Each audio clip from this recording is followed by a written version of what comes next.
दोस्तों आज बताएंगे हम कि सस्ते बर्ड से महंगी ब्रीड कैसे निकल गई, सस्ते बर्ड से महंगे बच्चे कैसे निकल गए और इस तरह के बच्चे लेने के लिए हम कुछ कर सकते हैं। अगर कुछ कर सकते हैं तो क्या कर सकते हैं।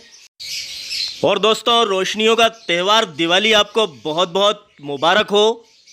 ये दिवाली आपकी ज़िंदगी में सुख शांति और खुशियाँ लेकर आए और तरक्की करें आप, और आपके बर्ड्स भी बहुत अच्छी ब्रीड करें, ये दुआ है हमारी और कामना है। और ये जो आप देख रहे हैं दोस्तों, ये सब हरे फिशर से निकले हैं और किस तरह से निकल गए बताऊंगा।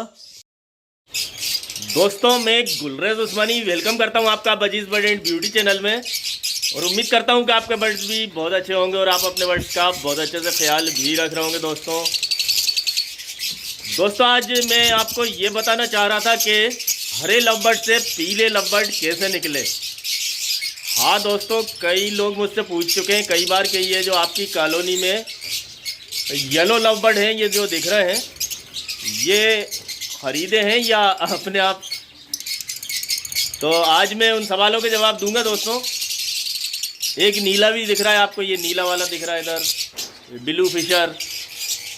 एक माओ फिशर दिख रहा है ऊपर, काला वाला दिख रहा है, ब्लू के ऊपर ही जो काले कलर का बैठा हुआ है।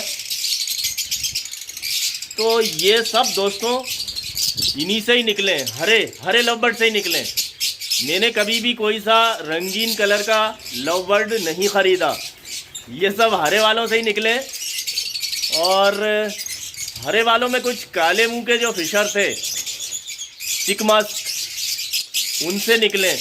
यानी कि एक चिकमास्क था और एक हरा फिशर था, इस टाइप के कुछ से निकले हैं, और शायद कुछ हरे फिशर से भी निकले हैं। तो देखिए अब कितने सारे हो गए। पीले लवबर्ड अब मुझे ख़रीदने की ज़रूरत नहीं है। हालांकि जब मेरे पास पीले लवबर्ड बहुत सारे हो गए थे तो मैंने एक दो ख़रीदे थे।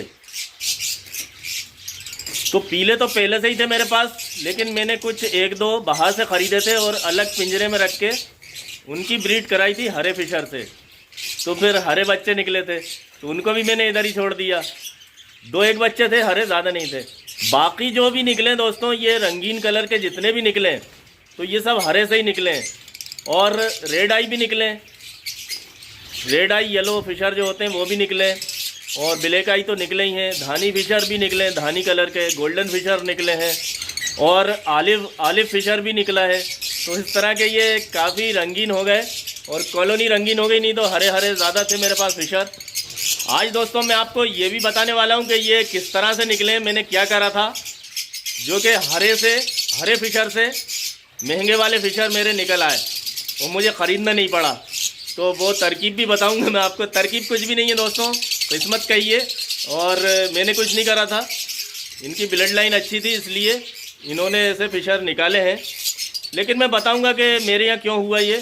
तो अभी देखते हैं मटकियों में, फिर मैं आपको बताता हूँ सारी चीज़ें, और देखते भी रहेंगे, बताता भी रहूँगा मैं आपको। अब अगर 19 नंबर मटकी में देखें तो देखिए दोस्तों, इसमें ये दिख रहा है एक रेड आई बच्चा है, और बाकी एक ग्रीन फिशर है, और ये भी निकल के भाग गया है, ये देखिए मटकी में से। और अब बेचारा यही बचा है। यानी कि कुछ बहन भाई इसके हरे थे और ये येलो है, पीला। तो देखिए माशाल्लाह कितना अच्छा लग रहा है। और इसको मैं आपको हाथ में उठा के बताता हूँ, क्योंकि ये अब तेज़ हो गया है और इतनी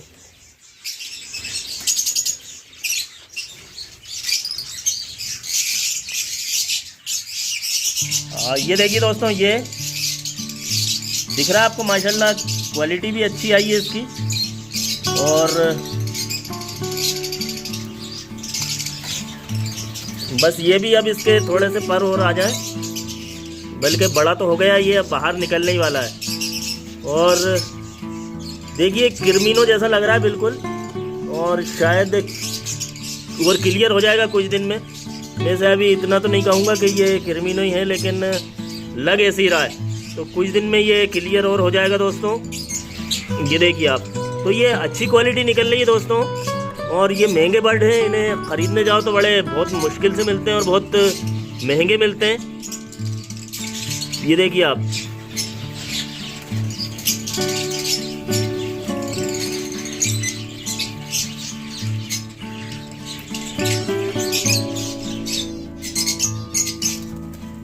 ये देखिए उड़ गया, उड़ने लगा ये।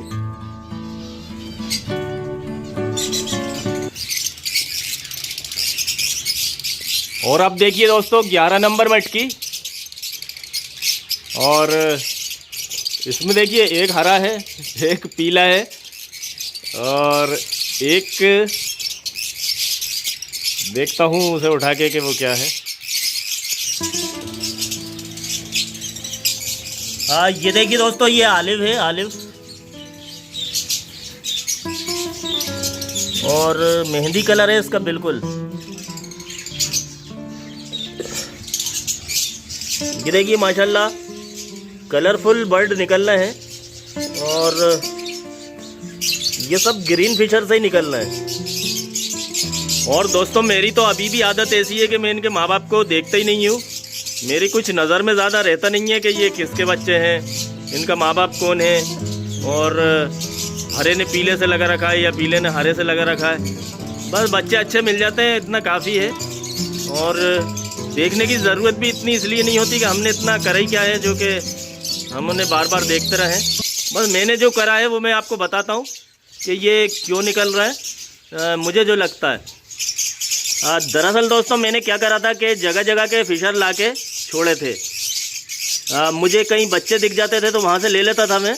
और मैंने जो फिशर पालने की शुरुआत करी थी तो मैंने 3 जोड़े से करी थी। 3 जोड़े मैंने पाले थे पहले केज में, और 3 जोड़ों में से 2 से ब्रीड होती थी, 2 जोड़ों से। तो 2 जोड़ों के मेरे पास 10-12 बच्चे हो गए थे। फिर मैंने 10-12 ऐसी ख़रीद लिए इधर उधर से। तो ख़रीदता कैसा था, मैं 4-5 बच्चे इधर से ले लिए, 4-5 उधर से ले लिए। तो इस तरह से पहले साल में मेरे पास 21 हो गए थे, 21 लवबर्ड हो गए थे। तो वो मैंने छोड़ दिए थे कॉलोनी में, इसी कॉलोनी में जिसमें मैं बैठा हुआ हूँ। तो 21 जब हो गए थे दोस्तों, तो फिर मैंने उस साल बेचे नहीं थे शायद, और बल्कि कुछ ख़रीदता गया था थोड़े से, 3-4। तो ऐसे कुछ और ख़रीदे थे मैंने।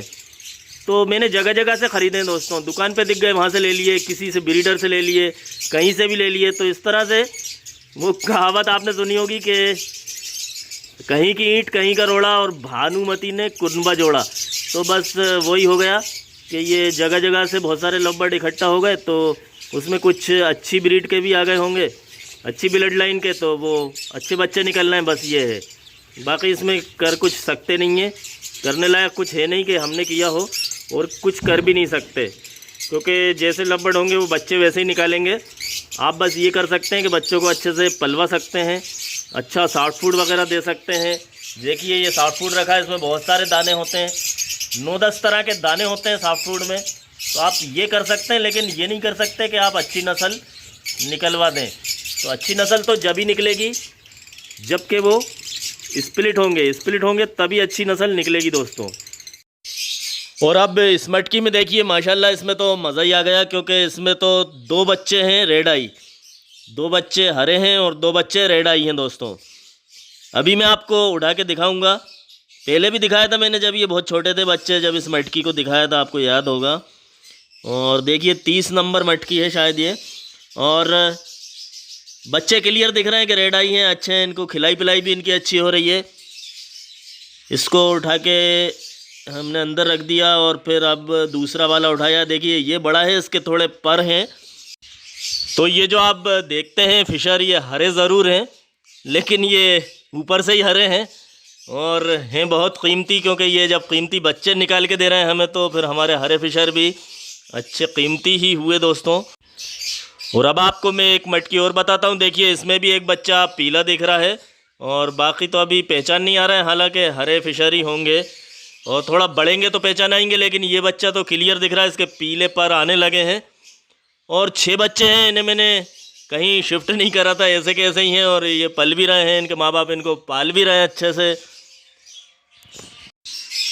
और दोस्तों आखिरी में मैं तो यही कहूँगा कि जब भी कभी कॉलोनी बनाएं या किसी भी तरह से आप बर्ड्स पालें, तो अलग अलग जगह से बर्ड्स लाएं, तो उससे ये फ़ायदा होता है कि बर्ड्स हमें एक तो ब्लड लाइन अलग अलग हो जाती है। जैसे आपने एक ब्रीडर से ख़रीदे और 4 बच्चे ख़रीदे तो हो सकता है वो 4 एक ही मटकी के हों। अब मैं तो रिंग डाल के रखता हूँ तो मैं तो कोशिश करता हूँ कि अलग अलग दूँ, एक इस मटकी में से दे दूँ, एक उस मटकी में से, क्योंकि मुझे सब पहचान रहती है कि कौन सा बच्चा किस मटकी का है। तो अलग अलग लाने के कई फ़ायदे हैं, बस ये है कि डर होता है कि कोई बीमार ना हो, तो उसके लिए अलग रखना चाहिए पहले और फिर ला के फिर कॉलोनी में बाद में छोड़ना चाहिए। 15-20 दिन अलग रखें फिर कॉलोनी में छोड़ें। तो मिलते हैं फिर एक अगले वीडियो में दोस्तों, और आप मेरे चैनल को भी सब्सक्राइब कर लीजिए अगर आपने नहीं करा हो तो इजाज़त दीजिए दोस्तों।